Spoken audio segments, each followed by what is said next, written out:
Good morning from London. I'm Anna Edwards alongside Lizzy Burden. We're an hour away from the opening trade. Here's what you need to know. Futures on both sides of the Atlantic point to losses as traders' risk appetite declines ahead of today's delayed data on the US labour market. Europe's also waiting for key PMI data across the continent, as well as UK jobs data. That's breaking right now ahead of this week's rate decisions from the Bank of England and the ECB.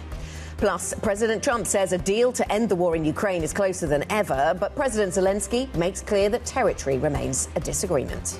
Well, Anna, the stage is set for equity market volatility today. As you say, traders treading very carefully ahead of that US jobs data later on. Futures pointing lower on both sides of the pond this morning. But we also have to keep an eye on oil as we inch towards a potential Ukraine ceasefire. We've got Brent at $60 a barrel, the lowest since 2001. The countdown to the opening trade starts right now.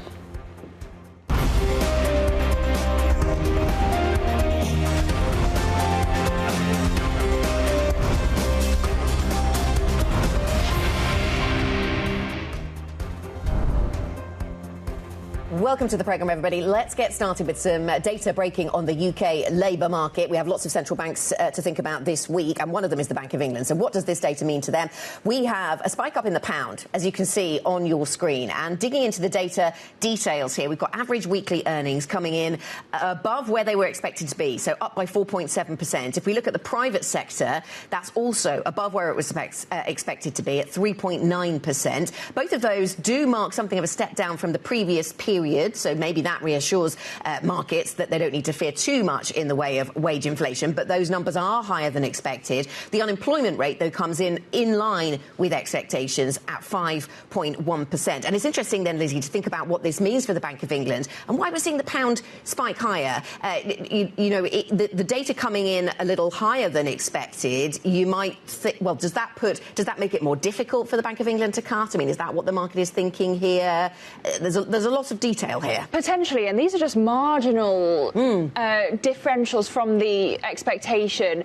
A 25 basis point cut really seen as pretty much certain on Thursday, but we know that it was to be on a knife edge and really in the hands of the Governor, Andrew Bailey, for the deciding vote. The expectation, though, is that the government's efforts to curb inflation are going to help the efforts to keep inflation expectations at bay, stop them feeding into wage demands. And so perhaps it could be that the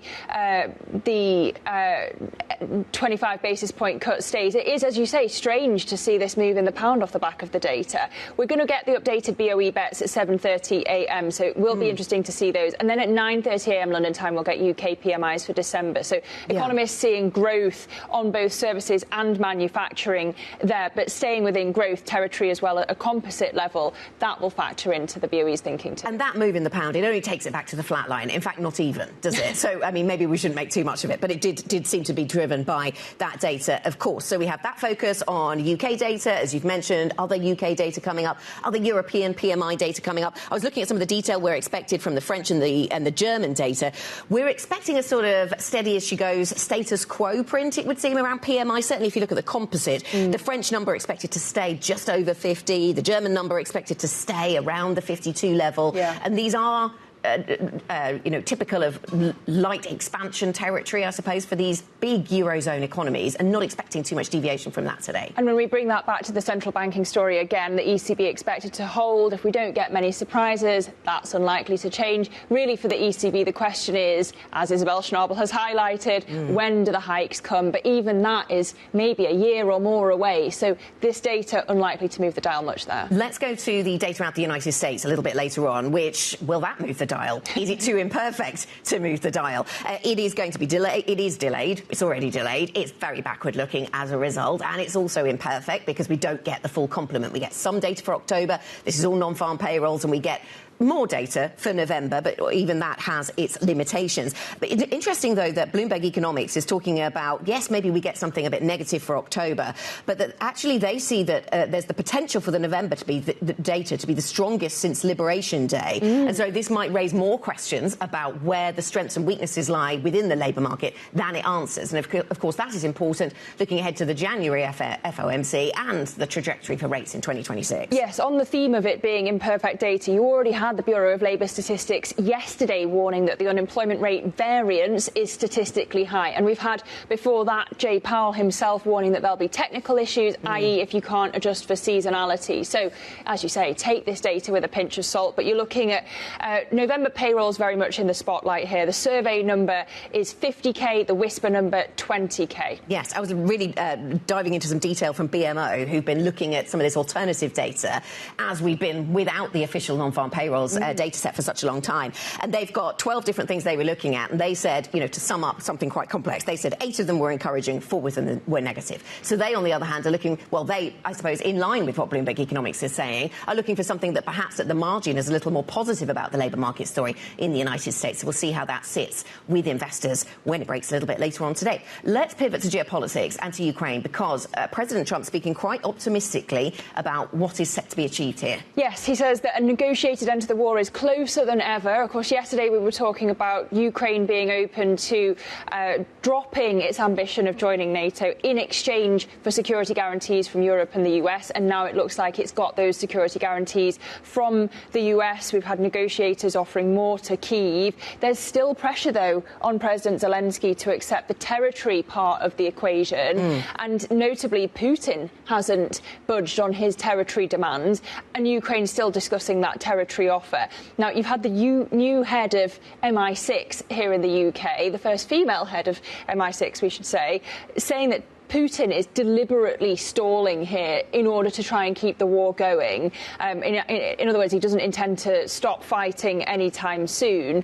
But in terms of the market reaction, I misspoke earlier. I said the oil price is its lowest since 2001. I meant 2021, but still notable that it's at $60 a barrel right at the moment because of the possibility of a ceasefire, because of the possibility of expanded Russian oil flows, adding into an already oversupplied market. And we'll certainly keep an eye on the oil price as it evolves, close to $60 on Brent, as we've been saying.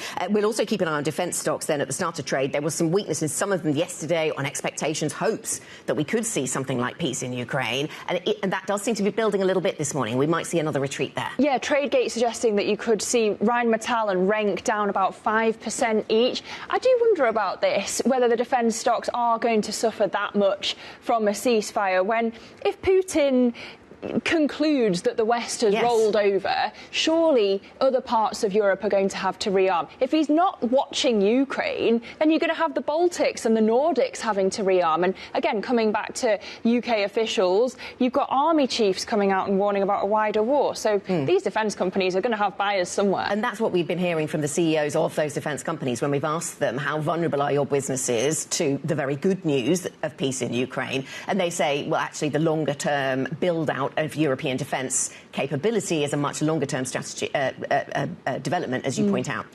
So that's Ukraine. That's the Ukraine story and some of the market elements of that. Shall we have a look at what else is coming up today? Well, as we say, we've got plenty of PMI data. At 9 a.m, the European PMI number, 9:30 a.m, the UK PMI. Then at 1:30 p.m, arguably the main event, the US non-farm payrolls number. And we also have US retail sales alongside that. Then at 2:45 p.m, it is US PMIs. Let's tell you what else is coming up on the programme then in terms of the guest conversations we will be having. Kamakshya Trivedi, Goldman Sachs Chief FX and Emerging Market Strategist, joins us. Very timely conversation. A lot of interesting dialogue happening within China about the strength of their currency or the lack of it, the undervalued nature of it, something that perhaps Goldman Sachs has some sympathy with. So we will be talking to them about that. Lauren Van Billion joins us, Allspring Global Investments, Senior Portfolio Manager. What is the outlook for fixed income in 2026? Julia Renzi-Ricci will be with us, Vanguard's Global Head of Asset Allocation Research, and Ludovic Subran, Allianz's CIO, joins us to talk strategy next year, but also to reflect on the PMI data that we get from Europe as it breaks this morning. Well, here's what else you need to know this morning. President Trump is suing the BBC for $10 billion over a misleading edit in a documentary last year. The clip gave the impression that he had made a direct call for violence in a speech leading up to the January 6th, 2021 attack on the US Capitol. The BBC previously apologised for the edit, but has rejected Trump's demand for compensation.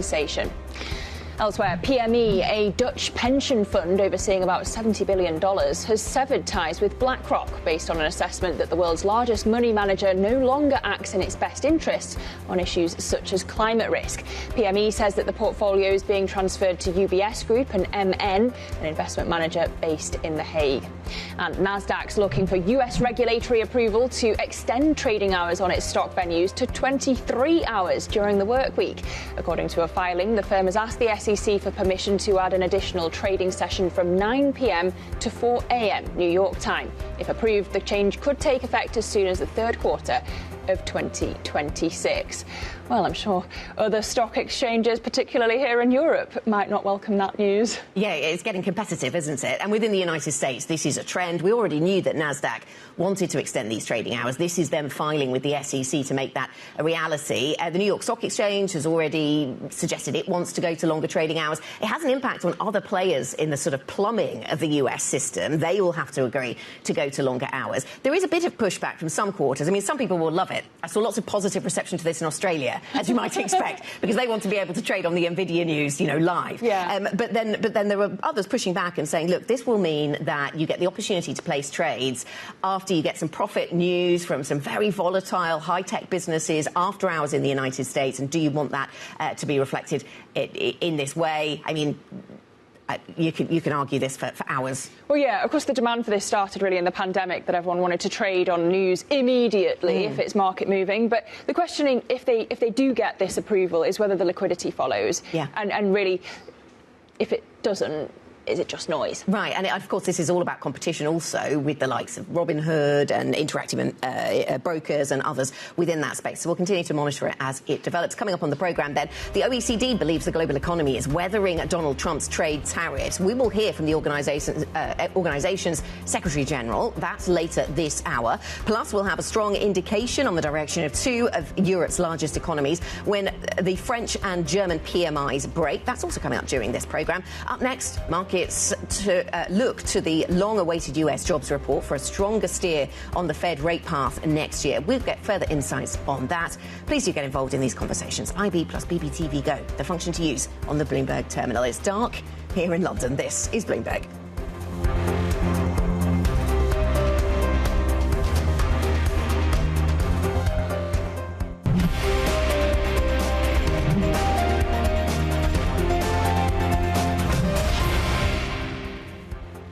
There was a large bout of inflation that resulted in an increase in prices after the pandemic. While American families are still rightly distraught with that experience and unhappy with affordability, prices are now once again stable, albeit at higher levels. Policy should reflect that. Federal Reserve Governor Stephen Miron there arguing that the central bank's policy stance is unnecessarily restrictive on the economy. Will the Fed will surely be fixated on today's delayed US jobs report? Let's bring in Bloomberg's Valerie Teitel for more. Val, what are we expecting? Well, look, first, let's take a note of what Miron said there. Unnecessarily restrictive. Again, one of these Trump appointees on the Fed talking about how they need to cut rates more than expected. I also want to mention that we've had musical chairs now on this Fed chair race. We have seen the reversal of fortunes when it comes to Kevin Hassett and Kevin Warsh. Kevin Warsh is now the front runner. If you take a look at Polymarket odds, he is now a 48% favored versus Kevin Hassett's 40%. So musical chairs at the Fed, keeping an eye on perhaps the more dovish shift in the Fed structure. 2026 is going to be a key theme. Another key theme to keep our eye on is 23-hour single stock trading on the Nasdaq. This could be a huge shift in 2026 when it comes to the liquidity offered in Nvidia shares overnight. 23 straight hours. The SEC has said that the Nasdaq has sought approval from them to do this, to add this extra night session to take place between 9 p.m. Eastern and 4 a.m. Eastern, essentially taking all of Asia's equity trading session now could be in the hands of single stock trading in the U.S. It is important to note that they are doing this because essentially foreign holders of U.S. equities have now reached a new peak. They hold around 30% of the U.S. equity market. Why not give them liquidity when they need it?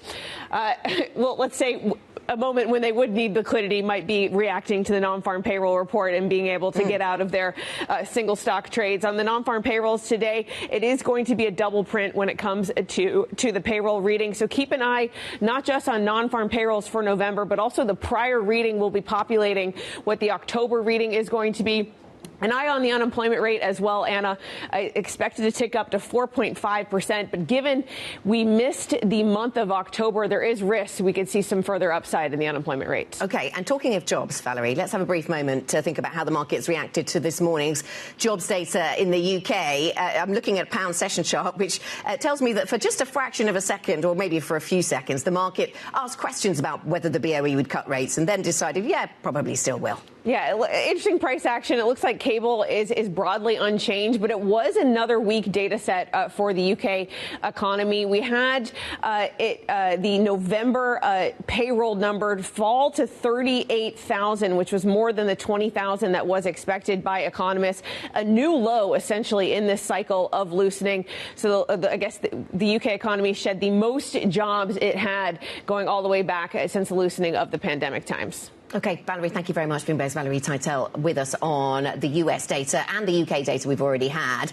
Joining us now to discuss some of the data ahead and also the data we've already seen from the UK, Catchup Trivedi, who's Chief FX and EM Strategist at Goldman Sachs. Very nice to speak to you, Catchup. Let's start with the UK, shall we? Valerie was just highlighting some of the data points there. It doesn't seem as if it's moved market expectations too much just yet around what this means for the BOE, but I guess wage data coming in a little hotter than expected is not really what the BOE wants to see. That's right. Good morning, and thanks for having me. I think that's absolutely correct. I think they probably do want to see this gradual softening and in the wage, particularly the sticky components of inflation, and wages are a part of that. But I think that there is probably enough overall data on the economy that gives them confidence to cut today. And I'd say, more broadly, I think the pound is a little bit stuck. It's stuck between its risk beta, which tends to be positive if risk is doing well, but then the domestic side of things, where you do have, the BOE that is actually going to cut, we think, more than what the market is pricing in right now. And it's a pretty richly valued currency. So our expectation is that sterling will underperform relative to other European peers. That's not a bad thing after the run that it's had. I wonder what you're seeing that the market's not to make you think that the BOE can cut more than is priced. And if they are hawkish this week, if it's a hawkish cut, if there are lots of dissenters and the language is hawkish, can sterling rally on that? A little bit. I think that can happen. I think there is this expectation of a hawkish gut that is built as we've come into this week. And I think that can, sustain pound momentum for a little bit longer. But I think more medium term, what we're expecting is that softness in the labor market, the softness in the economy, and particularly inflation coming down, I think more than the banks forecast, all of that we think will lead them to cut more than what the market is pricing in. And that's not just the mechanical stuff, the government reducing inflation by cutting train fares and the like. It's more broad-based, do you think? We think it's more broad-based. I mean, the mechanical stuff helps in the short term, but as some of the members in the committee have said, they might want to look through some of that because you'll get a sort of payback for that at some point down the road. And ultimately, that's also sort of, helping. It's like a small fiscal boost. You don't sort of, fiscally expand your way to low inflation. And so I think eventually, we do expect a kind of broader move lower in inflation. That should support the gilt market, but it's probably going to weigh on the pound. OK, and let's move to the dollar, or rather to the US data that's due out later today, Catchup. I mean, what's at stake for FX markets when it comes to this data print? Because it's going to be quite imperfect and quite messy. Imperfect and messy, but I'll take it. Some data is better than no data. I think we've all been waiting as economists, as strategists, as commentators, waiting for data. And I think it's nice to finally have some of that, headline top-tier payrolls and labor market data. I think it's very important. I think you saw last week from the Fed, from the FOMC, Chair Powell maintained that they have an easing bias. But I think really for them to act upon it, I think you need to see the data play ball. And so, we do think you're seeing, a gradual softening in the labor market in the U.S. as well. And I think today will tell us how much, or whether that softening has accelerated over these last couple of months when we've been in a data vacuum, or actually the economy is holding up okay. And I think that's going to be quite important in thinking about where the Fed goes from here. So where does that leave the dollar then? We had a guest yesterday talking about a pickup in the dollar in the first half of next year. We still think the dollar will remain on the back foot. I think that, overall, if I step back and think about the macro environment that we're going to be in, we think growth is going to pick up. Yes, it's true, especially partly you get a bit of a payback after the shutdown quarter. But, generally an environment where you have solid growth, good growth also in the rest of the world, in China, in Europe, for example, alongside, still an easing bias from the Fed, that tends to be, dollar negative. It tends to be, risk currency positive. That's sort of what we are seeing a little bit already with some of the more riskier currencies, the Aussie dollar, the Canadian dollar, the South African rand doing better. And I expect to see some of that continue. So less of a Euro-centric move, but definitely the dollar on the back foot. I definitely want to come back to EM, but just on the euro, I mean, there's lots of talk from one person on the Governing Council about hikes from the ECB. Yeah. Is that being overweighted, the Schnabel comments? I think it is a little bit because it came within the context of a number of other G10 central banks also sounding, or at least the market pricing a little bit more hawkishness. You saw that in the RBA, in the RBNZ, and I think the Schnabel comments came on top of that. And so I think it's reasonable that as we get towards the end of cutting cycles, that markets are more sensitive to any sign, any hint that the next, the next move, the next outcome is a kind of wider distribution. And I think that's what happened with the Schnabel comments. You kind of got a reaction to that. Yeah. You mentioned emerging markets, and we wanted to ask you about this, Catchup, because your view on the yuan seems to be gaining traction, crucially within China. So you've been talking at Goldman Sachs about seeing the yuan as 25% undervalued. And now this is getting quite a lot of airtime, even within China, where you don't often see this conversation very sort of openly. Do you think that that's going to be translated into a slightly different fixing environment, different policy from China? What impact will that have? I think you have seen, even in the last few weeks, perhaps a tentative sign that the speed of the appreciation in the fixing has probably picked up a little bit. I'm reluctant to exaggerate that too far. Nothing happens very fast in China. I think there's still the more likely outcome here is a gradual but a very sustained appreciation. I think we have to take a step back and think about it. It's not just that the undervaluation is very deep on our metrics, 25%, as you mentioned, but corresponding to that, China is recording some of the biggest trade surpluses it has, yes. Not just in dollar terms, but as a percentage of global GDP. And the last time the external sector in China was similarly dominant, which was during the first China trade shock, you did see it followed by a very significant appreciation in the CNY. We expect something similar to happen this time around as well. I think it's in their interest to have an appreciation in the currency. It certainly attracted attention from the US in the past, and more recently, Emmanuel Macron talking about that trade balance. I mean, this would be a way for China to try to rebalance its economy, would it? It would help Chinese consumers afford more imports. I think it would help Chinese consumers. I think it would also help stave off some of the protectionist pushback that China would get from the rest of the world. So I think, you have to see this. This has happened especially since the COVID period, where China's inflation has been very low. Producer prices have been in deflation for much of this time, whereas the rest of the world has had very significant inflation. That's what accounts for the big undervaluation. I think it's in their interest to correct it. I think it's in the interest of the global balance to correct that undervaluation. OK. Message to the White House. Let's see if it's listened to. Catchup, really good to see you. Catchup Trivedi, Chief FX and Emerging Market Strategist over at Goldman Sachs.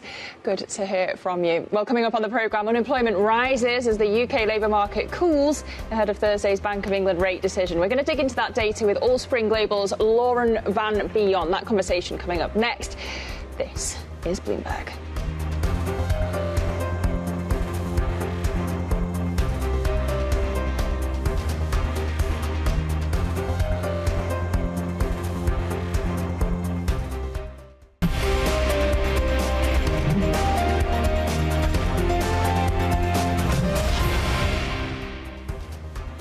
Welcome back. This is the opening trade, 30 minutes until the start of cash equities trading for this Tuesday morning, Tuesday the 16th of December. And the futures picture looks like this.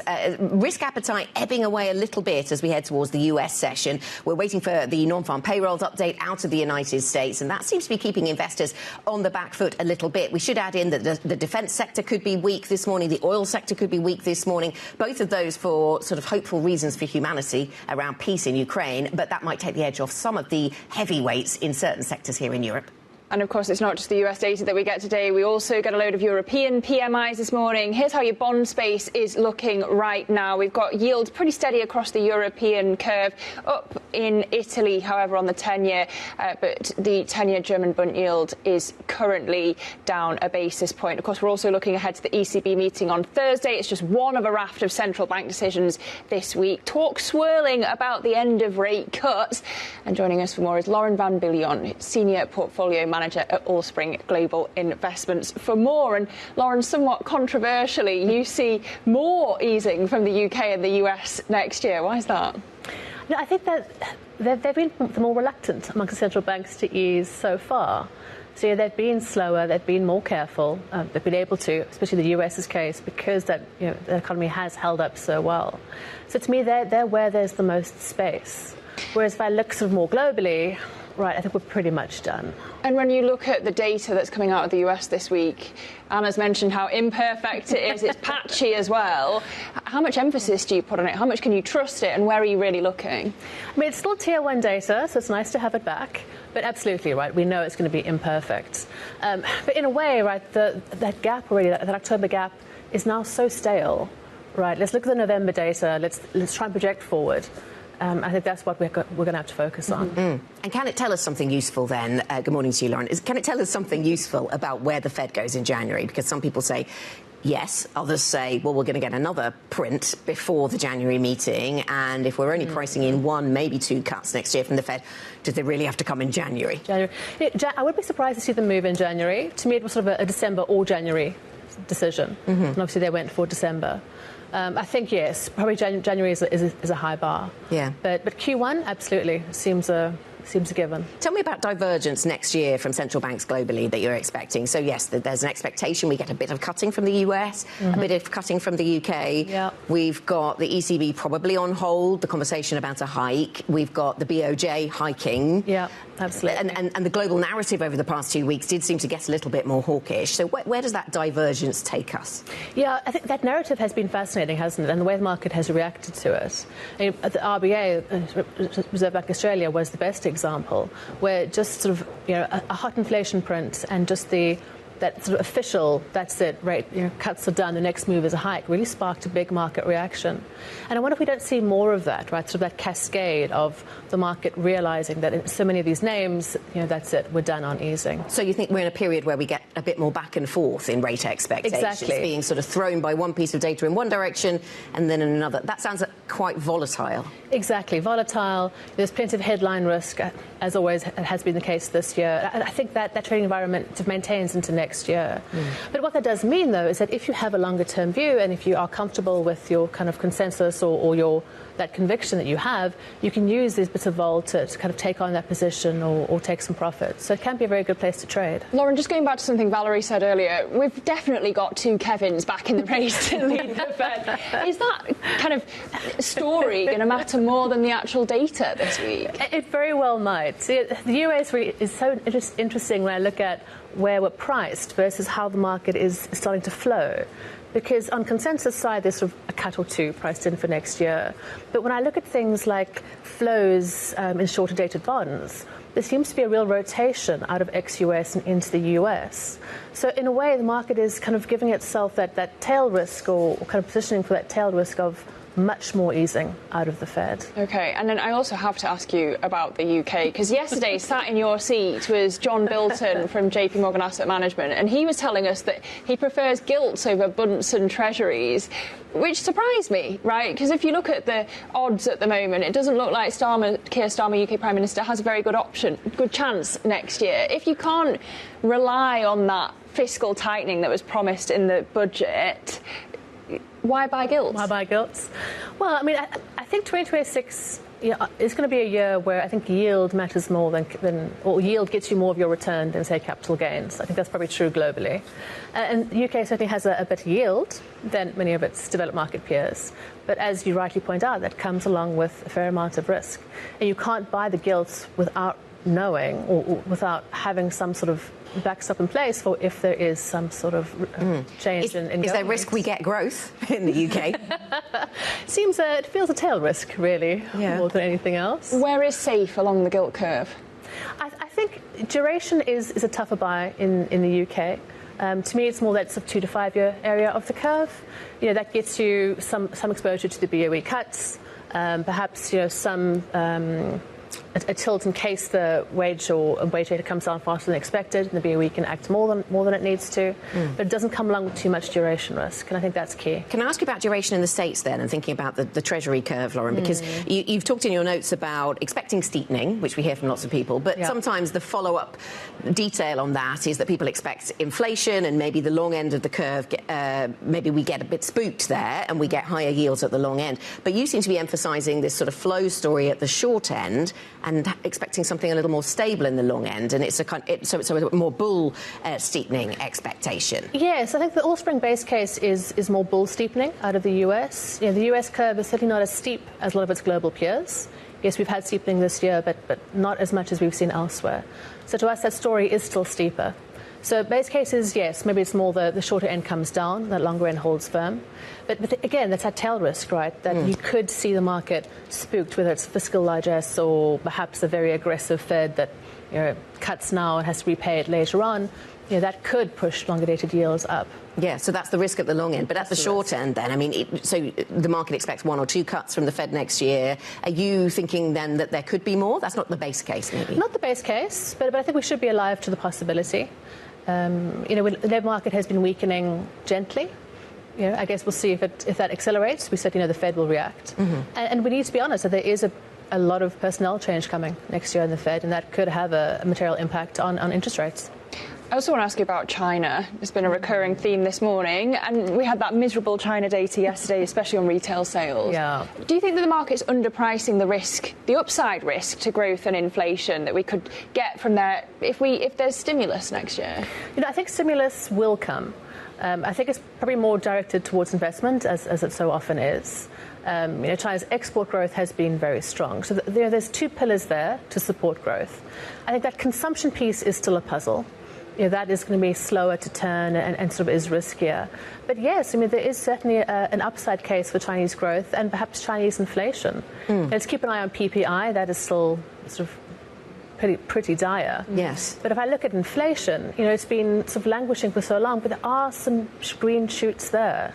So I wonder if it is a story into next year where we have sort of higher Chinese yields and perhaps a stronger currency. OK, yes. I mean, we're getting some news lines coming out this morning from the Ministry of Finance over in China, basically underscoring the tensions between China and the EU now on trade. This is around pork, it's around white goods, manufactured white goods in homes. So that battle continues. I mean, one way to sort of neutralise some of that attack from Emmanuel Macron or from the White House would be a slightly stronger currency, perhaps. And we were talking about that with Kamaksha Trivedi from Goldman Sachs earlier. Is that something that's on your horizon as well? I think it's a distinct possibility. And perhaps another aspect of the currency, the stronger currency might make your local population feel a bit wealthier, right? Maybe that kind of can boost their confidence a little, boost consumption a little. So I think that's still a big piece of the puzzle that if China could unlock would really sort of get things moving. Lauren, it's that time of year where I get to ask you, when you're looking ahead to 2026, what's the big thing that the market's underestimating? Oh, that's a very good question. Of course, if I knew that, I wouldn't be underestimating it now, would I? Lauren. Maybe you have super insight. No super insights. To me, it comes back to that we are towards the end of cycles in a lot of central banks. And I think it's going to create a lot more volatility than we're ready for, or that the market is ready for. So I really think there is a danger that we see yields whipsawing around quite a lot. And it could be quite noisy. It could be noisy. Lauren, thank you very much. Lauren Van Billion, Senior Portfolio Manager at Allspring Global Investments.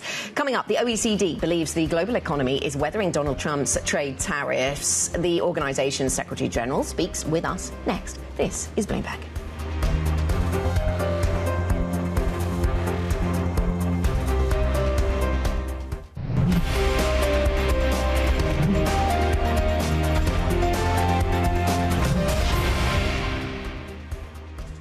Welcome back, everybody. This is the opening trade, 7:43 here in London, and we see European equity markets just on the back foot as we wait for more data out of the United States around the job situation there. Let's park the market story for one moment and talk about the global economy. The OECD says that the global economy is weathering Donald Trump's trade tariffs better than expected due to strong investment in artificial intelligence and supportive fiscal and monetary policies. The organisation is hosting business and political leaders at the annual conference of Paris. We're joined now, I'm pleased to say, by Matthias Cormann, who is the OECD's Secretary General. Very nice to have you with us, Matthias. Let's start with that outlook for the global economy and the resilience that you see in the face of tariffs from the United States. Is there still risk that the impact of those tariffs is just delayed, or are you quite confident that actually the global economy has confronted them with some resilience? Well, firstly, the global economy has been remarkably resilient this year, and I mean, there's several reasons for that. First, I mean, there was a level of elevated trade activity earlier in the year in anticipation of announced tariffs, and that had a clear impact. There was the increased investment, in particular in the United States, in relation to II, and indeed there was a level of elevated level of macroeconomic support that we saw in countries around the world. So we see global growth this year about 3.2%, which is below the historical trend, but it's still a very strong performance in all of the circumstances. Though we do see a softening, we expect a softening to 2.9% next year, and we do see quite a level of downside risk. I mean, there is certainly, the fact that tariffs, the impact of tariffs are yet to be fully felt. There is a continued level of trade tension and policy uncertainty, and of course there's a whole range of other structural pressures that continue to rise, such as the structural economic and fiscal impact of population aging, and indeed the level of pressure that applies to growth moving forward. OK. And can I ask you about upside and downside risks to your forecast from what we're seeing developing around Ukraine? On the one hand, prolonged conflict, I imagine, would be, well, maybe that is your base case. On the other hand, do we see an upside risk to the forecast if we see an end to the violence in Ukraine, an end to Russia's war there? Well, peace is always better for business and better for growth. I mean, of course, leaving, we would want to see a just and lasting peace for the people of Ukraine as soon as possible. I mean, that clearly, would be good for Ukraine. It would be good for the people in Russia, and it would be good for the global economy. And that is just one of the areas of tensions and conflict around the world that it would be good to resolve on an ongoing and sustained basis, indeed. Matthias, let me ask you about AI investment, because you said in your latest outlook that that's helped offset the drag on the world economy from trade tariffs. I wonder how long can that last? Well, we do expect that the level of investment in relation to II will continue to increase for some time. And of course, over the medium to long term, we do expect, a significant beneficial impact when it comes to productivity growth from the accelerating diffusion and adoption of II across the economy. So, we do think that there's still a lot of opportunity in the II space. But are you worried about valuations and them posing a significant risk to financial markets? I wonder how, if there was sudden repricing, that would affect the global economy. Well, look, there certainly is. One of the downside risks for the economy right now is, the whole issue of potentially high asset, overvalued assets, and in particular in relation to the II space. But we will have to see. We have to see how that continues to evolve, and we'll have to monitor that very carefully. But that is a risk. But whether that risk will eventuate, we will have to see. And with that in mind, with the risks to the global economy as you've set out there, Matthias, and perhaps some of the upside risks as well, rate cutting, that cycle of rate cutting, it seems to be slowing down in many of the large global economies, and some of them obviously pivoting to hikes. What would your thinking be around the rate cutting cycle and whether it should continue? Yeah. Well, I mean, we would always say that central banks need to continue to assess the data very carefully, and if and where appropriate, of course, interest rates will be able to continue to be lowered, but that is very much dependent on the data, and it's quite appropriate for central banks to be prudent, in particular in the context of the very recent high, inflation cycle. So do you think there's a risk of too much cutting, too much loose monetary policy? I'm thinking here about the United States, where there is still an inflation print that is above target. Well, look, I mean, I know that central banks all around the world, including the United States, are looking very carefully at the data and are making these decisions based on what they see come through in the data, and that is what we would recommend that they continue to do. OK, well, as we're talking about the US, it was, of course, one of the founding members of the OECD in 1960. Now, Matthias, there are concerns about lower US contributions to your organisation. Have they cut their funding? The US is a highly valued and indeed founding member of the organization, and our financial arrangements are consistent from year to year based on decisions that are made by our council of members collectively, and there has been no change to those arrangements. I mean, we will, in the ordinary course of events, have discussions about our next budget cycle over the next 12 months. And we'll see how these conversations go. But at this point, it is business as usual. So you're not worried they might change those contributions in the near future?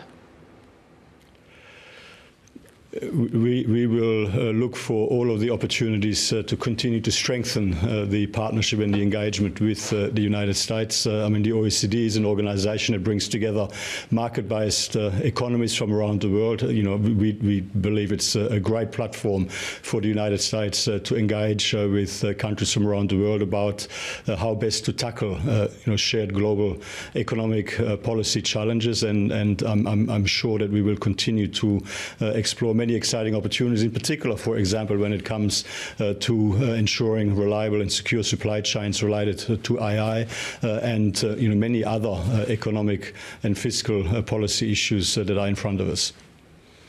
All right, Matthias, thank you so much for making time for us today. That's Matthias Cormann, OECD Secretary General. And we'll have plenty more great conversations from the Conference of Paris, including from Ken Griffin, Citadel CEO, the Total Energies CEO and the Ardian founder, all joining Bloomberg TV.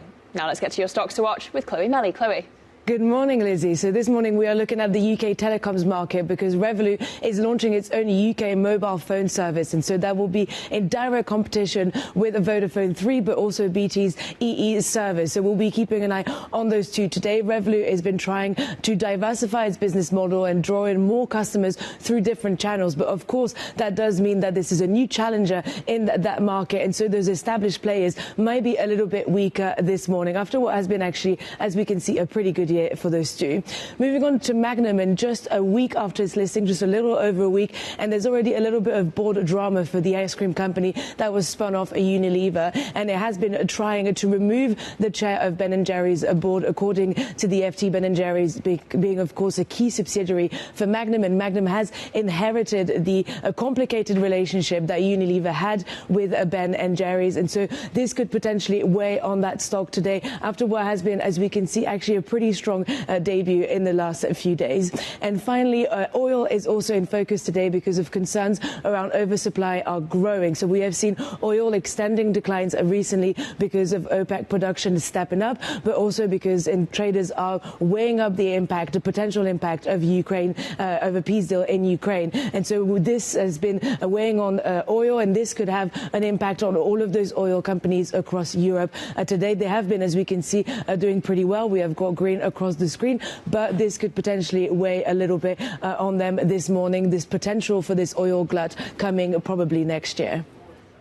Chloe, thank you very much. Chloe Melly with the latest on the stocks and sectors that we're watching. We probably should add in the auto sector then, Lizzy. I'm not sure how much new information this will come as, given we were covering this story yesterday, but we have had this red line across the Bloomberg terminal, EU to abandon 2035 combustion engine ban in a win for car makers. As I say, we were talking about this yesterday with our colleagues, our reporter, around the German auto space in particular. So maybe it's in the price. I noticed that there was some movement in quite a lot of those car makers yesterday. We will see. Yeah, I mean, we also had moves on the defence names yesterday, and that's also set to continue. Yes. We've got TradeGate indicating that Rheinmetall and Renk will fall about 5%. This, of course, on the prospect of a ceasefire in Ukraine.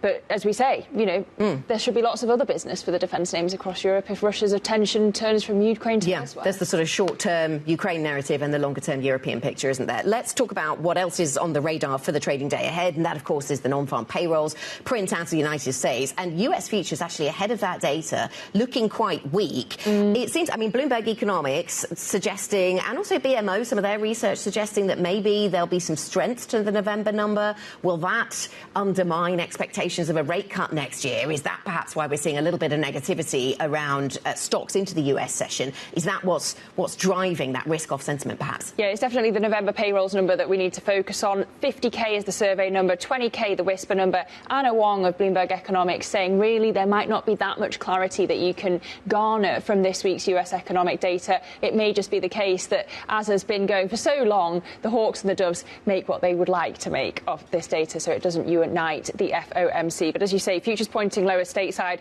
Also here in Europe, Euro Stoxx 50 futures down 0.6%. FTSE 100 futures down 0.4%. Not so ugly a picture in Paris, but all in the red. The opening trade coming up next. We'll bring it to you. This is Bloomberg.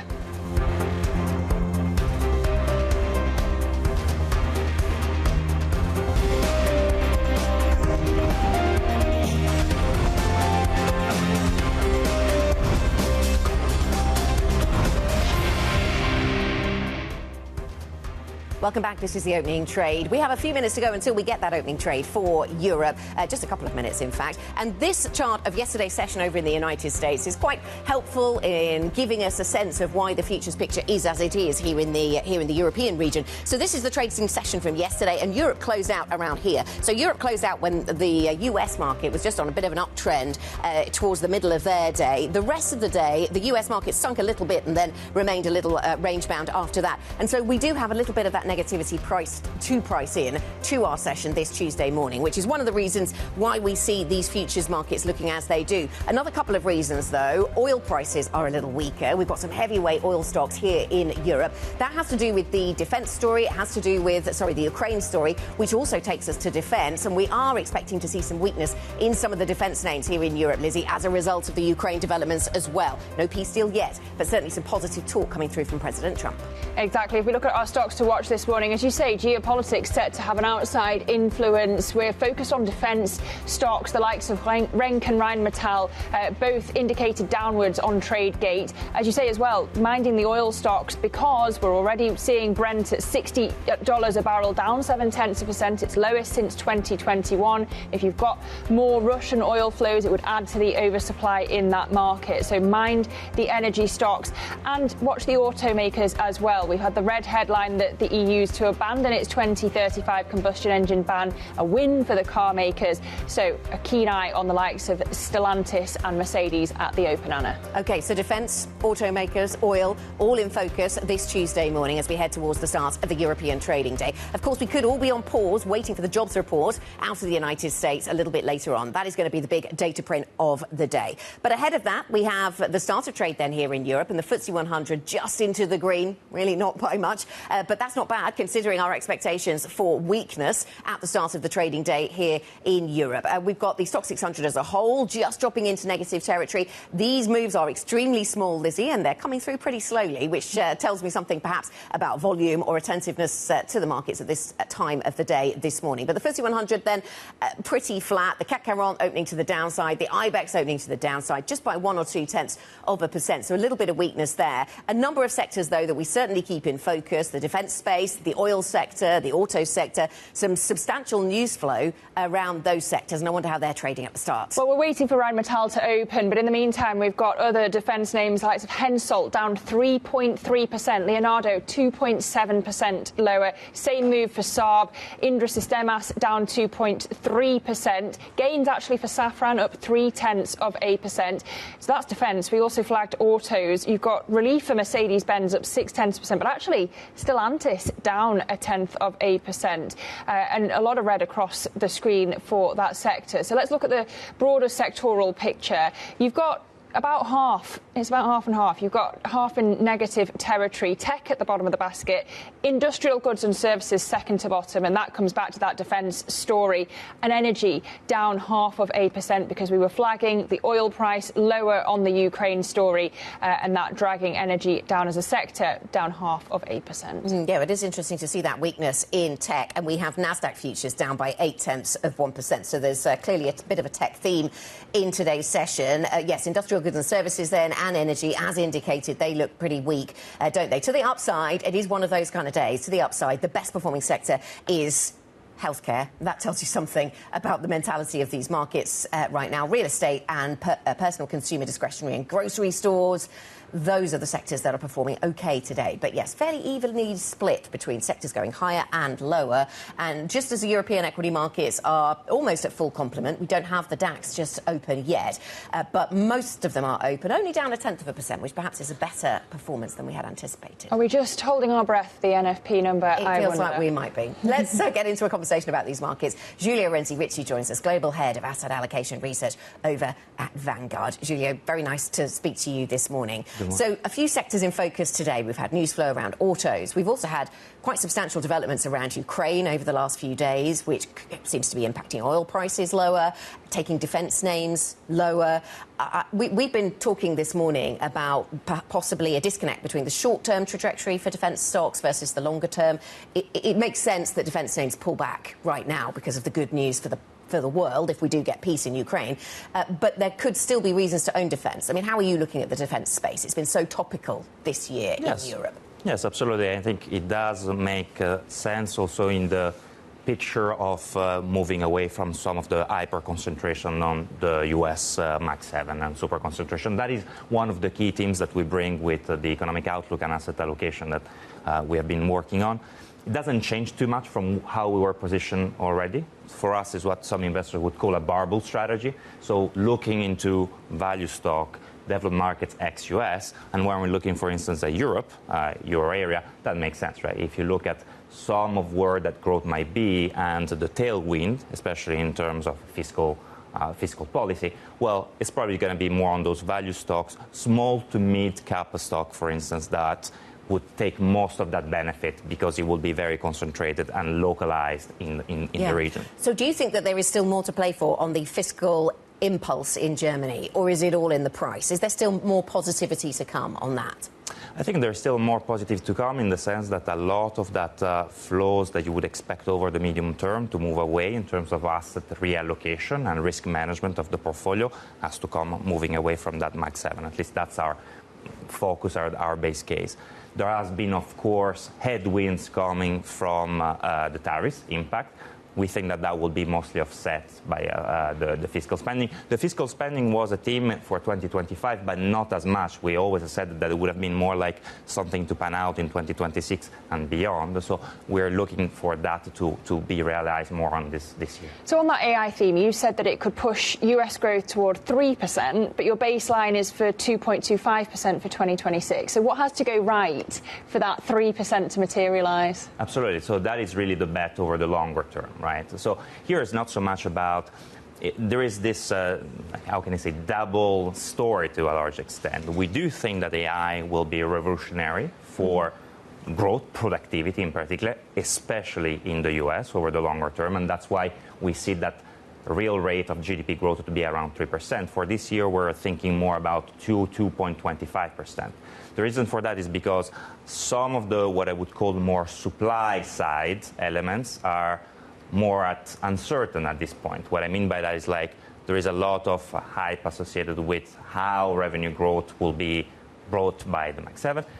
how are we going to see the infrastructure around that in order to be materialized, panning out over the short term? I'm thinking about energy, I'm thinking about electricity, I'm thinking about logistics more in general. I think that is one element of risk, especially on the downside risk, that is, it has to be taken into account for the asset allocation. Yeah, what's your framework for working out what of the capex is going to be a waste?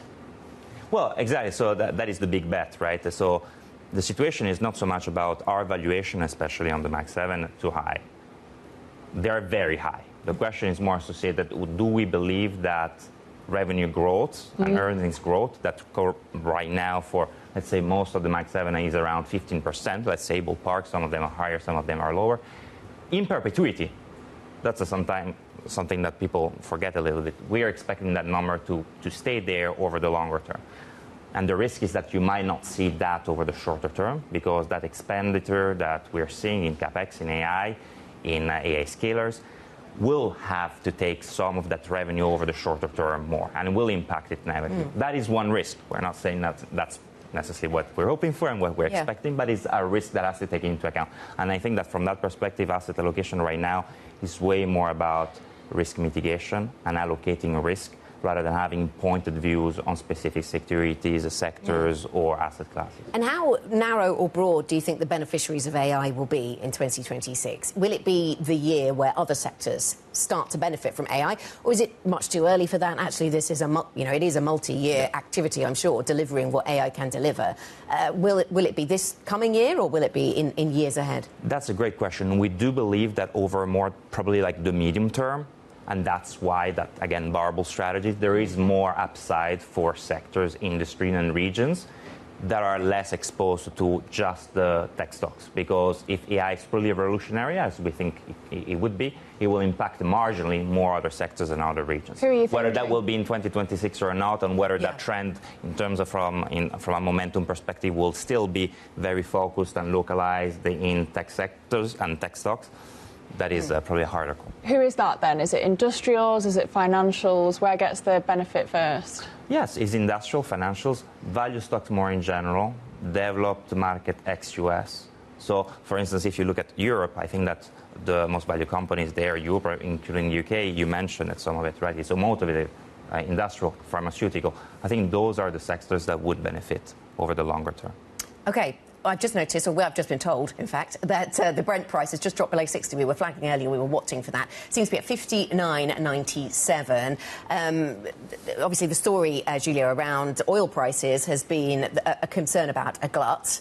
A concern if you're upset by lower oil prices, I suppose. Concern around a glut, and we see data out the US and data out the Middle East suggesting that is still the narrative that is pretty much intact. And then, of course, the news flow surrounding Ukraine perhaps causes us to think about slightly lower oil prices. I mean, does this remove some of the inflation risk, do you think, for global markets? The fact that oil prices are a little bit weaker? For sure, that is one element, is one side of the equation. I wouldn't say that our base case is for revamp of inflation, especially in the US, but inflation in the US is still sticky, has been sticky.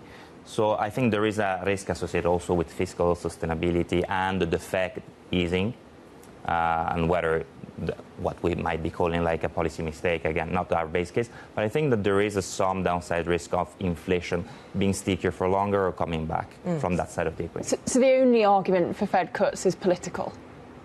I wouldn't say so. I think there is more than that. It's very data dependent. There is a lot of that. But I think there are pressures on the Fed for having that easing. And that is something that they're going to monitor, of course, very, very carefully over the course of the year. On average, we expect for 2026 the Fed to have only one cut, just to give you an idea. OK, just one cut next year. And what's at stake in the jobs data that we get out today, Giulio? I mean, we've talked often about how it's very backward-looking now. Yeah. It's sort of 1.5 jobs prints, isn't it, because of the nature of the data we get over 2 months.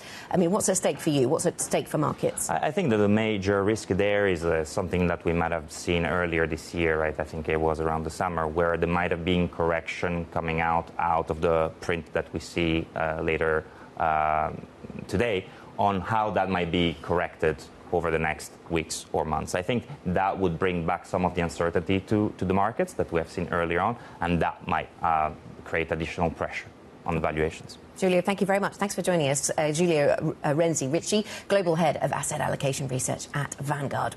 Let's have a quick check on the core six here in Europe, some heavyweight stocks that we like to keep an eye on every day. For the thematic reasons, Schneider Electric down by 0.9%, thinking about the benefits of AI being spread more broadly than tech. Tech is weak this morning, so we're down by 1.9% on ASML. I've mentioned Nasdaq futures, which is down by 0.7%. Weakness in defence names, that's clearly a theme. Rheinmetall is down by just over 4%. And LVMH and Novo Nordisk, the only areas of green. Let's check in on the individual stock movers then. Chloe Melly has a rundown for us. Chloe. Good morning, Anna. So as you just mentioned, defence is going much lower this morning, with Rheinmetall, as you just mentioned, down more than 4% after Donald Trump said that the end to the war in Ukraine was closer than ever, and there are security guarantees that will be provided by the US to Kiev. And so this is something that we saw already yesterday, defence moving lower because of those potential security guarantees provided by Europe and US, but then we are seeing that continuing today with Donald Trump's comments being really taken to heart by investors. And so we are really seeing red across the screen this morning, and quite big downward moves as well across Hensoldt, Leonardo and Thales as well. Moving on to Magnum, which is also lower this morning after the FT reported the company is moving, trying to remove the chair of Ben & Jerry's board. So the Magnum ice cream company has inherited the very tense, complicated relationship that Unilever had with Ben & Jerry's, and this is a tension that is apparently set to continue underneath this new structure, this new spin-off of Magnum ice cream. And so we are seeing that really driving those shares down this morning, after the shares had actually been up quite significantly since the debut last week. Moving on to IG Group, which is an online trading company, which is up quite significantly this morning, up 4.5% after saying it will be able to hit its medium-term targets ahead of schedule in 2026. It's also extended its buyback. There's clearly quite a lot of momentum in this company, and so we are up quite strongly. And finally, we're ending on another positive move with UniCredit. The Italian bank is also up this morning after being upgraded at KBW, and we are up 1.4% on the back of that upgrade.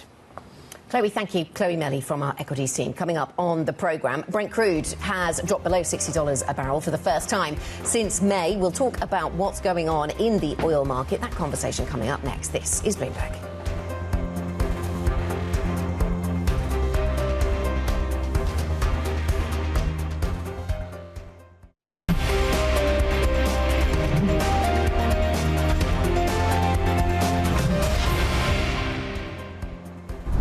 Welcome back, everybody. Just breaking across the terminal, we have the latest French PMIs for December, and the expectation had been for a higher read on manufacturing but a lower read on services, and that's exactly what we've got. The moves as expected, but by more than expected on both fronts. So the read now for manufacturing is 50.6, and for services 50.2. The composite read is 50.1, so all still in expansion territory, Anna. None of it really likely to move the dial for the ECB, and it hasn't indeed moved the dial for euro dollar. Still flat to the upside at 170. Although interesting to see manufacturing back above 50, because the underperformance of manufacturing globally has been such a story for such a long time.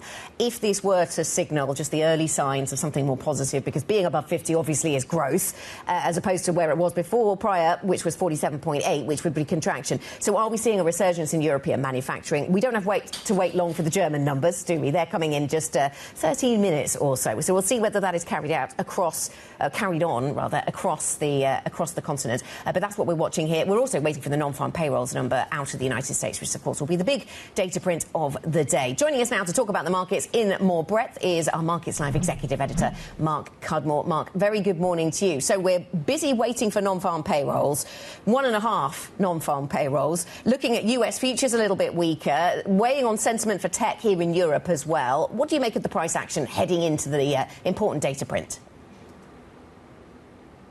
It's been very disappointing price action, and I think this kind of choppy price action with a negative bent is going to be the dynamic for the festive period. I don't think it's so much about the jobs data. I think the jobs data today is a great one for short-term traders, but it's one we'll quickly move on from. The dynamic here is that, on one hand, Powell has emphasized that he thinks that the prior jobs data has overstated the health of the jobs market, therefore increasing the scrutiny and in the importance of these numbers given the data vacuum before. On the flip side, he also warned that this one's vulnerable to some kind of technical distortions, which means people will get very excited in the short term, and then a week later, if it doesn't suit their view, they'll move on from it. The price action is very negative out there, and I think that's going to remain the case until we see the full pain play through on the digital asset treasury companies, which are really at the lows, and that's what's really weighing on the crypto sector, and in turn that's weighing on the retail sentiment, which is then hurting the big AI names or the more meme-focused AI names as well.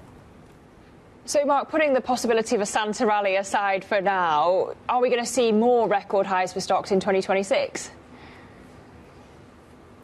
Absolutely. I mean, I remain very bullish for 2026. I think, we've got everything in the mix for stocks to make significant more gains in the first part of the year. I think we've got the Fed providing easy monetary policy. We've got fiscal stimulus coming from the US, from China, from Japan, from Europe, kind of in all directions. We've got growth still holding up largely okay. We've got just a massive AI bubble, but we're in the inflation stage of the bubble. So that's a positive factor at the moment. It won't be forever, but it is very much so at the moment. Earnings still holding up good. And because that AI CapEx spending, that's helping the economy, even though it's a K economy. It's helping that kind of spending out there. So I think global stocks go much higher in the first half of next year. But I think it's too early to get excited about looking at that just yet. I think we've got some choppiness for the next couple of weeks. OK, and thinking about that choppiness, Mark, might some of that come from shifting expectations about rate cuts? I mean, how convinced are you we get more rate cuts from the Fed? The market sometimes pricing in one, sometimes two. But this is into an AI boom, and it's in the context of much more of a hawkish tilt coming through from other global central banks. Yeah, absolutely. I think one of the themes of the last month or two is the idea that most central banks are kind of at the end of their cutting cycle and going to be shifting towards hikes. And we're seeing that all around the world. And that's kind of changing the dynamic everywhere. We're in a world where people have a nagging feeling. It's not the dominant theme, but a nagging feeling that there are fiscal threats everywhere. And too many developed market economies are over indebted. And therefore that creep higher in yields from these central banks moving more hawkish. The idea that inflation is sticky. It's a global theme. And that's why, even though we've seen 175 basis points of rate cuts in the last couple of years, we see 10-year yields higher than they were 2 years ago. And I think that's the dynamic we've got for 2026.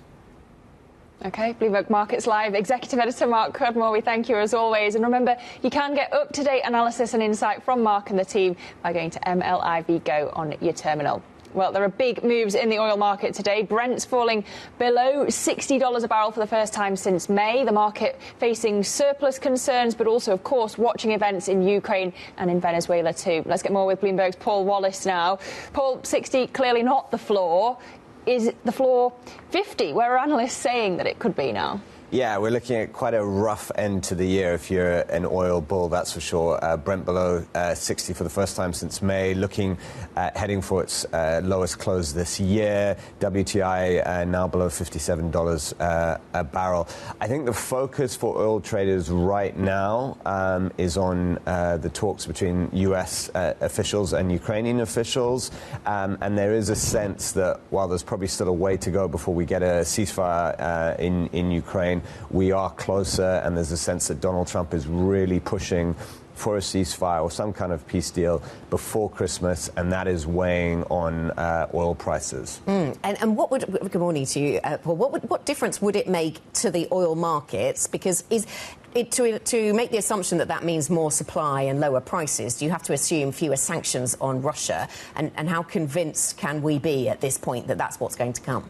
Yeah, it's a tricky one because if you look at what's happened since Russia's invasion of Ukraine in early 2022, there hasn't, if you take the whole period since then, the sort of 3.5 years since then, there hasn't really been a big drop in Russian exports anymore. But nonetheless, there has been a bit of a geopolitical risk premium in the oil market. And recently, of course, you've had Ukraine stepping up attacks on Russian refineries and now even Russian oil oil tankers as well. So it would certainly reduce geopolitical tensions a lot. And of course, this is all coming at the time we've got a big oversupply in the market. You know, several million barrels a day by some counts. So that include that, and you add onto that the potential prospect of ceasefire in Ukraine is really weighing on prices. Yeah, I don't want to put a pin in the optimism, but I feel like we've heard this before. The president announcing a deadline and really trying to put pressure on both sides to come to the peace table. But maybe, and we're hearing it from many leaders, that Putin is stalling. And if the talks keep dragging out like this, then what happens to oil?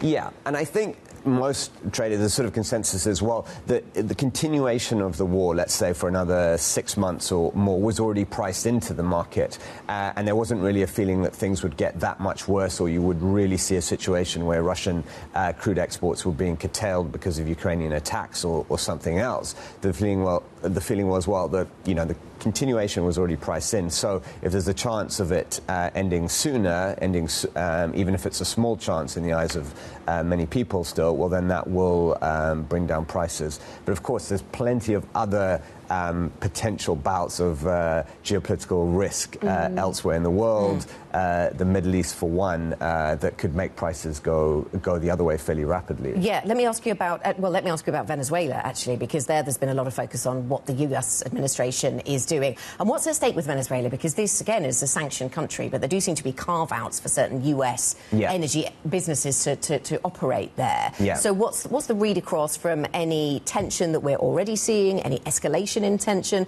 into what this means for global energy markets? I mean, in the short term, it could be bullish for oil prices if Trump decided to go about trying to, remove Nicolas Maduro from power, or to bring about some kind of regime change, because it is exporting oil, Venezuela, but it's a small producer. It's only exporting less than 1 million barrels a day, I think about 700,000 barrels a day. So that's not going to make a massive difference to the global oil market, even if it suddenly went to zero. And in the longer term, I think there are actually a lot of people in the oil market who are, they're thinking that if there is some kind of regime change or Maduro's removed from power, that give or take 2 or 3 years or something like that, Venezuela will be able to produce much more than what it is doing today. So in some senses, that's also a sort of a bearish factor on oil. Well, just briefly, Paul, another part of the oversupply story is, of course, the US Gulf Coast market. How much is that a kind of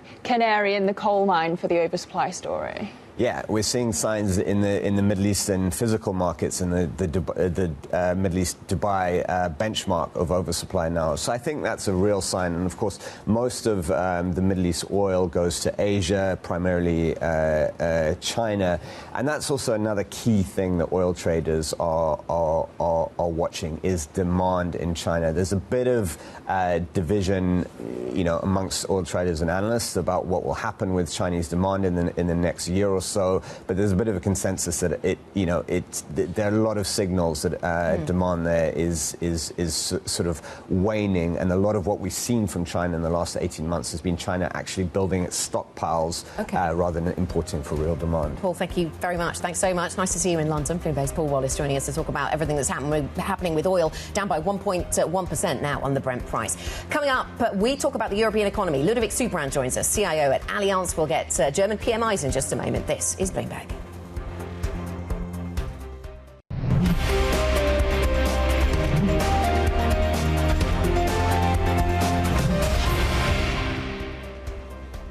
This is the opening trade 30 minutes into today's session this Tuesday morning. Let's have a look at where we are with 30 minutes under our belts.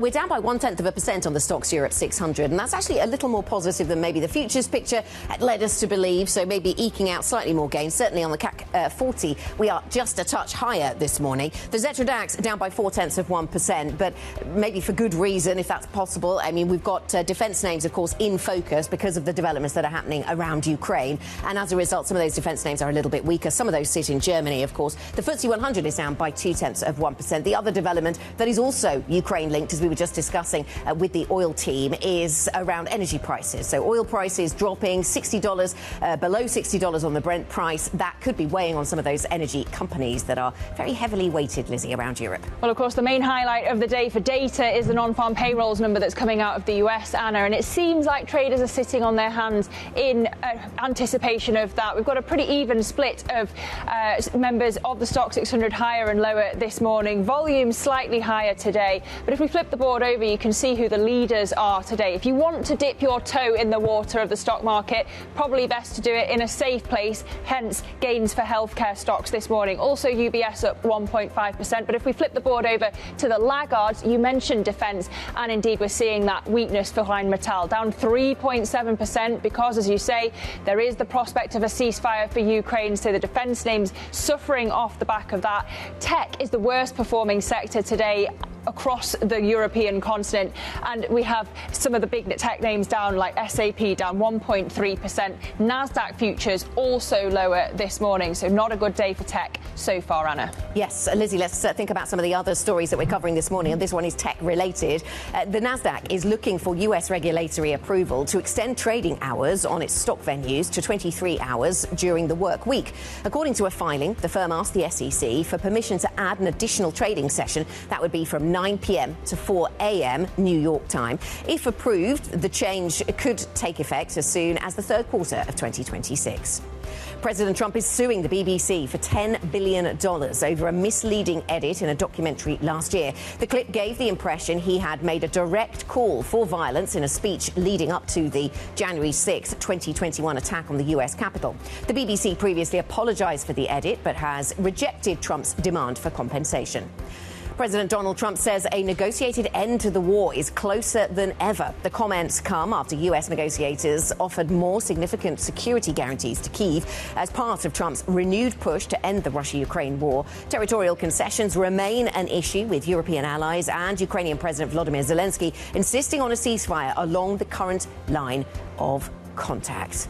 That's some of the geopolitics then, Lizzie. Back to some of the breaking data. Yeah, we have German PMIs just crossing the terminal. This is for December.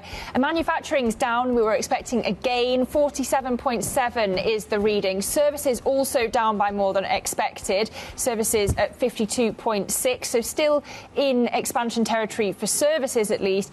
And then the composite number is 51.5. So the expectation had been for a drop, for it to hold steady. And indeed what we're seeing is a drop. So in terms of the reaction in the markets, euro dollar not doing anything, actually, still holding at 170. Well, I wonder if we were asking after the French number dropped whether we were, was this the early sign of some sort of pivot back toward manufacturing in Europe, slightly away from services? Well, no, seems to be the answer to that question. That was a short-lived question for European markets. All right, well, there's a lot more eco data still to come in 2025. Plenty to discuss then with Ludovic Soubrand, CIO for Allianz, and he joins us now. Good morning, Ludo. Always a pleasure to see you. I wonder what you make of the PMIs this morning and whether they move the needle at all, whether now or in the years to come, for the ECB. Well, look, it was a pre-Christmas macro gift for all of us here trying to make sense of numbers. We have another salvo coming out this afternoon with the US jobs market. Everybody is looking at this softening numbers happening or not. Look, I was happy this morning because French numbers were going up, especially in manufacturing, and then the German numbers were the reality check that we all expected a bit.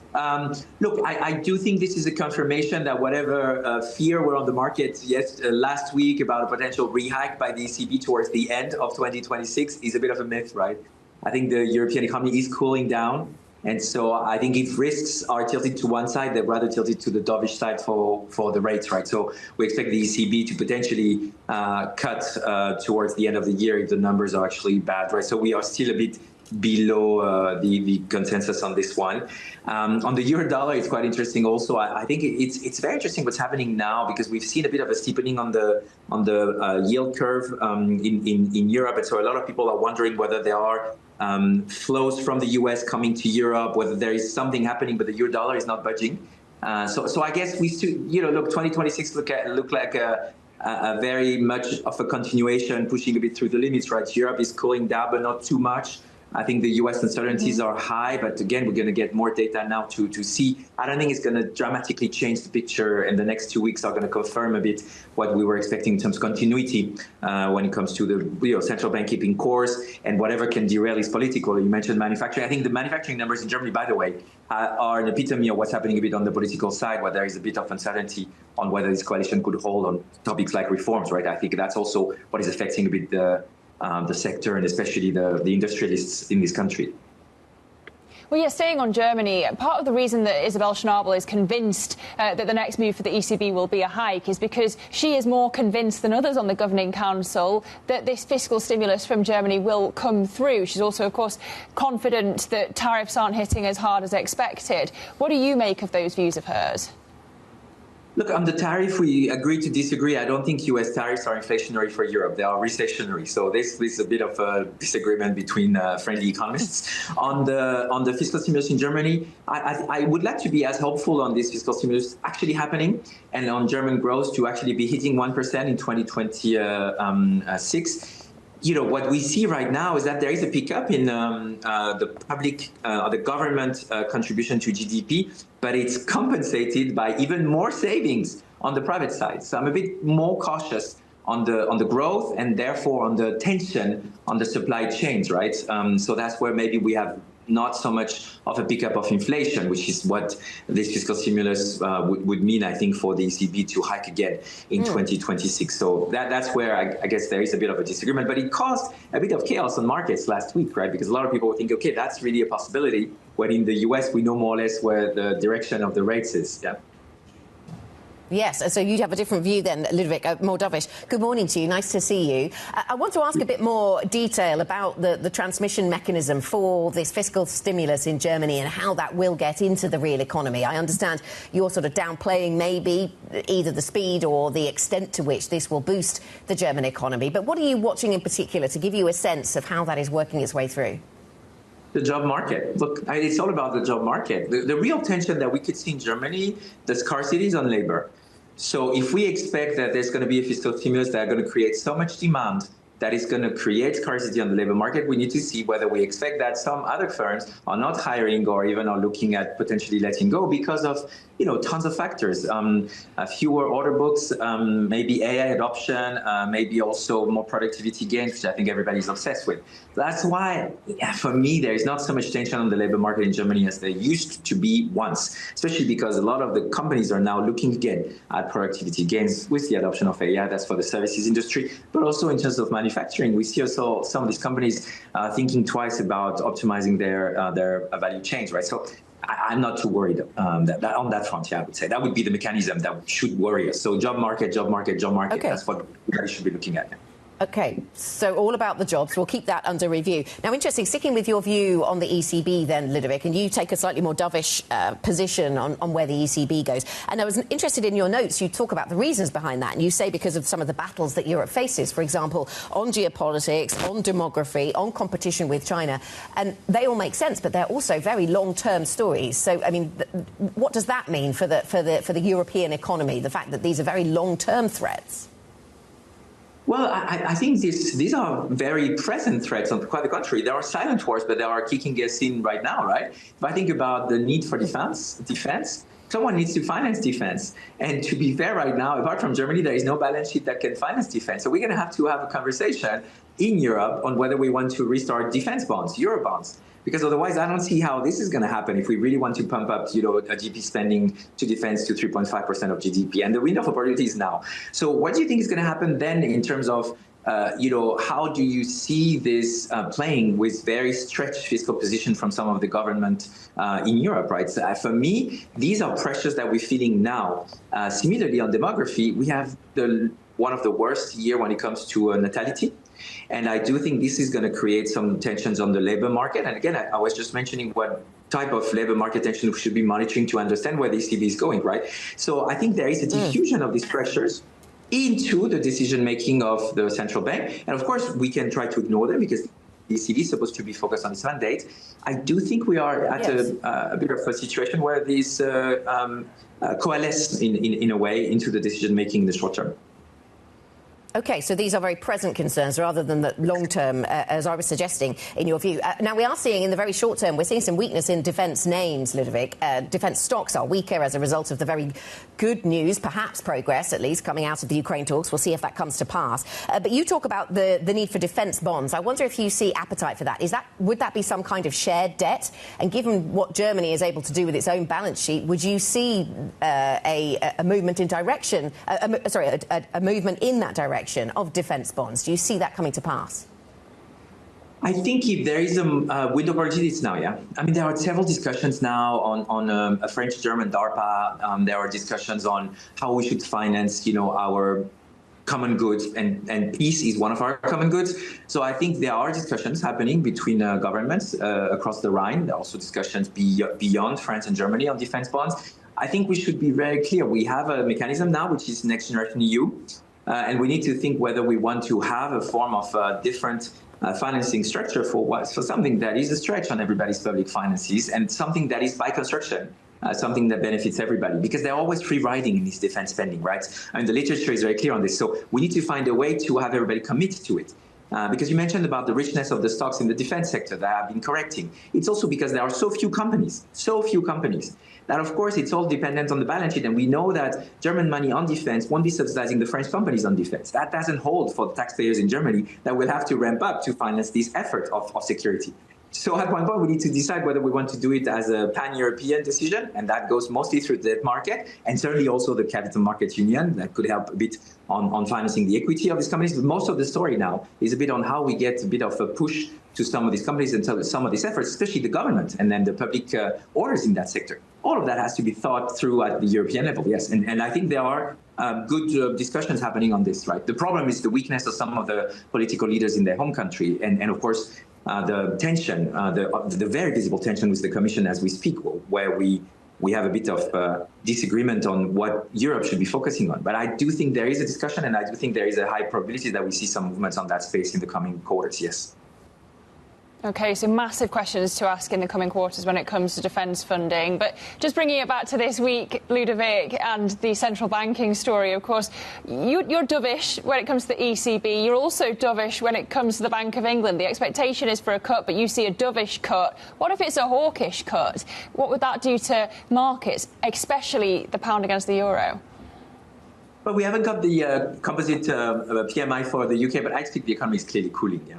And so I do think that, unfortunately, we have a bit of a situation that is very difficult in the UK today. So that is going to be permeating into the decision of the Bank of England. This being said, yes, there is stickiness on the inflation that is very problematic in the UK. So I also understand if the Bank of England decides to hold put. I'm just a bit concerned about the uncertainty diffusing into the decision of consumers, of families to spend and invest in the UK. And I think the Bank of England will have to be cognizant of that stuff. So that's why we're talking about a cut in the Bank of England that will be more dovish, because we think the numbers are ahead, are a bit cooling, including the jobs market, by the way, looking at the jobs market in the UK right now. Which we saw this morning. Ludovic, thank you very much. Thank you for your time this morning. Ludovic Soubrand, the Allianz CIO. Thank you for being with us. 8:43 here in London. Coming up, US negotiators offer Ukraine, quote, Article 5-like security guarantees as part of a deal to end the war. We'll have details next. This is Bloomberg.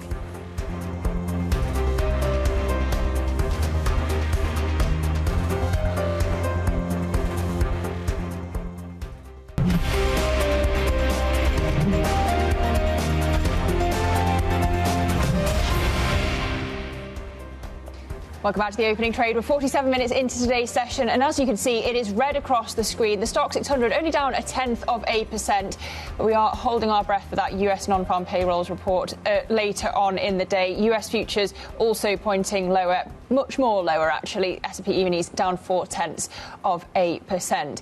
But let's focus on the geopolitics now, because after 2 days of intense talks in Berlin, negotiators suggest that major progress has been made in finding an agreement that would end Russia's war in Ukraine. I think we're closer now, and they will tell you that they're closer now. We had numerous conversations with President Putin of Russia, and I think we're closer now than we have been ever. Well, the steps forward centred around US-backed security guarantees for Ukraine. While President Volodymyr Zelensky praised the progress, he also underlined the distance that still remains on one crucial issue.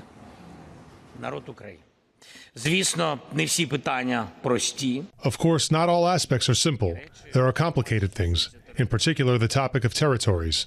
Undoubtedly, everyone is raising this topic, and it's important that we all work to ensure that things like that are absolutely fair. We had enough of dialogue about territories. I think that so far we have different positions. I'll be honest, but I think that American colleagues have heard my personal position, and I'm very happy that I was able to personally convey this position.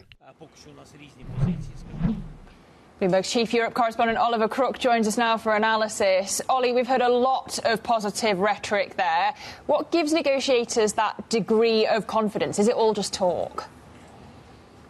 It all seems to center around these security guarantees that the United States has been talking more and more explicitly about, really getting behind. This is something that, we know that the Ukrainians have wanted from the very beginning, because what good is a peace deal if you're going to get reinvaded in 2 or 3 or 5 years without the security guarantees? And that has been one of the crucial issues for Zelensky, something he's pushed from the very beginning. But it's only really been recently that the U.S. has been talking explicitly about it, and to the point now that they say that they're satisfied that they're going to potentially move forward with security guarantees that are backed from the United States, the Article 5-like guarantees. Now, we have not defined quite what is like a security, an Article 5 guarantee without being one. So we have to speculate a little bit. Of course, Article 5, the whole premise is an invasion on one is an invasion on all. An attack on one is an attack on all. So the idea would be that if there is an attack in the future on Ukraine, that the sort of NATO infrastructure and architecture would come to the support of Ukraine very immediately. There would be triggers that would make that happen. Now, I suspect it wouldn't extend to American troops, for example, ever being deployed, or American aircraft, for example,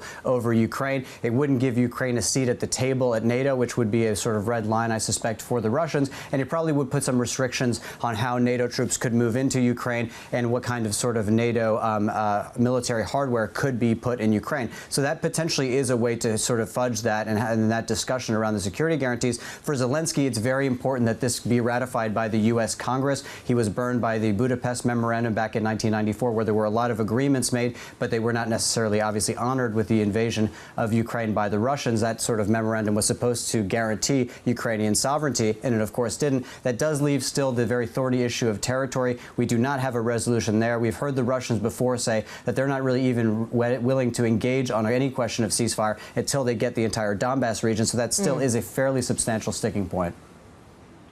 Yes, and talk to us about what else we know about the plan that is on the table, away from these NATO-like, possibly, security guarantees, Ollie. The Europeans talking about quite a lot of detail around the size of the Ukrainian army, how they'd verify the ceasefire. Quite a bit of detail, then, being gone into here.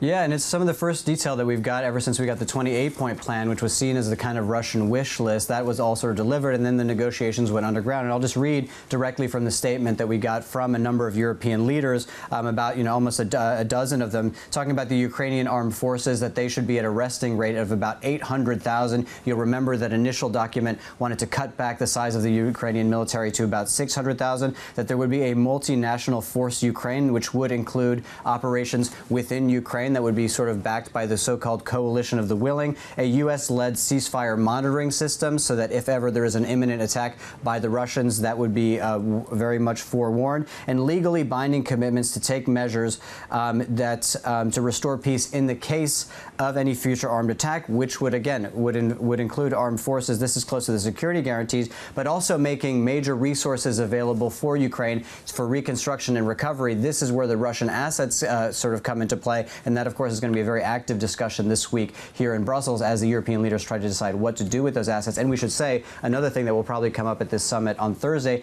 is the Ukraine's sort of ascension into the EU. That's also seen as a fundamental part of these agreements and the Ukrainian survival and its economic recovery in the future.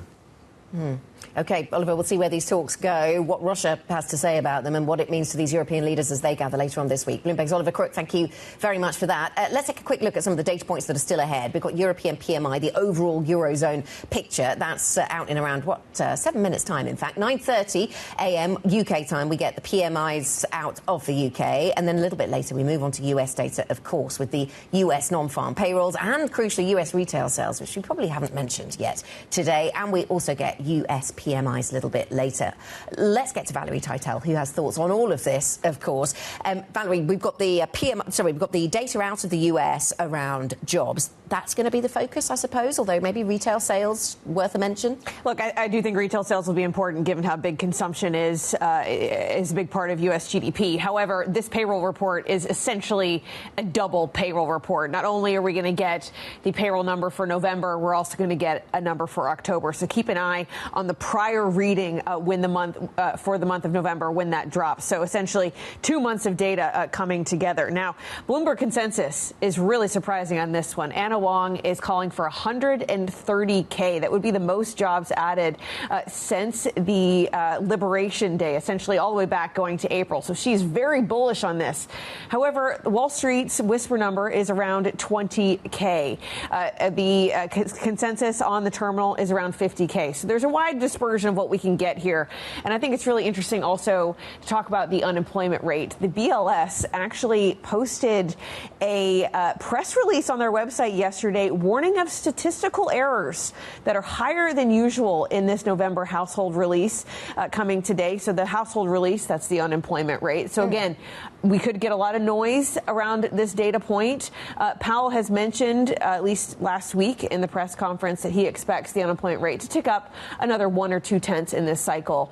The market is expecting we do get a 1/10 tick up to 4.5%. But that really could be the wild card reading if we get an unexpected rise in the unemployment rate, could get the Fed and the market start worrying that we could have an accelerated loosening of the labor market. So there could be surprises, but it's imperfect data. The BLS already warning us that it's imperfect data. How much do you think the data will be important compared to all the drama out of the Fed? Like the Fed speak, we heard from Myron, kind of Myron being a dove, and then both Kevins back in the race. Yeah, exactly. So it was interesting to see yesterday the odds of who the next Fed chair is have really flipped, at least when it comes to the Polymarket betting website. We have Kevin Warsh now in the front running, taking a backseat now to Kevin Hassett. So still a lot to play when it comes to the Fed chair race. On the Fed speak, though, I do want to mention what we heard from New York Fed President John Williams yesterday. He did say that he thinks that monetary policy is in a good place for 2026, but he does expect some gradual loosening still in the labor market. So again, this is a Fed who is maybe trying to prepare us for the fact that we could still get labor market weakening alongside some pretty decent growth numbers for 2026. Therein lays the conundrum. Yeah. Which one are they going to save here? Are they going to be more worried about the labor market or the fact that the decent growth in the U.S. could keep inflation sticky? Briefly, Valerie, are you excited or horrified at the idea of a 23-hour trading day? I think it's a bit terrifying. Nasdaq, the single stock trading on the Nasdaq will only be closed for 1 hour a day if this goes through. But again, a lot of questions on whether they're really going to find this kind of liquidity and overnight trading. Are really going to get a lot of nice liquid marks from these biggest stocks like NVIDIA. But again, Anna, I think what this is really is U.S. equity market really posing a challenge to global equity markets in terms of moving listings from other parts of the world to access the better liquid markets in the U.S. I feel like that is going to be the key theme coming out of that. I feel like this is Valerie's Christmas all come at once. Two payroll reports. It's all over after the 16th of December. Oh, no, then there's central banks. We've got plenty of conversations coming up. Danny Berger speaking to Citadel CEO Ken Griffin. Stay with us. This is Bloomberg.